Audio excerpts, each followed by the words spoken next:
President Museveni and Tanzanian President John Pombe Magufuli on Friday held bilateral talks aimed at fostering development across the two countries at Masaka State Lodge. To the revenue per month kupanda. The focus of the discussions that involved ministers and technocrats from both sides centered mainly in areas of transport, oil, hydropower and communication sector. Addressing the media, both Museveni and Magufuli cited corruption in government institutions as hindrance to development. Museveni promised to use similar methods of fighting corruption Magufuli has employed, which include establishing special courts to try the corrupt. And in Tanzania, we have this special court. This is special court, actually the court which actually deals with the corrupted people. That's why we call them mafisadi, walalushwa.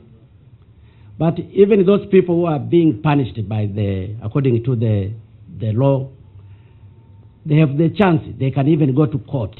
But corruption is really an enemy. And President Magufuli has given us new impetus. Even me, I am picking new things from him, which you will hear about in the coming days. In a joint communique read by Uganda's Foreign Affairs Minister Sam Kutesa, the two leaders agreed, among others, to fast-track the construction of the crude oil pipeline, expected to commence in 2018. Uganda is expected to spend 12 trillion on the project. In this connection, they directed their respective ministers to complete the remaining processes so that construction of the pipeline begins in 2018 and expedited with a view to completion before the project of 2020 timeframe.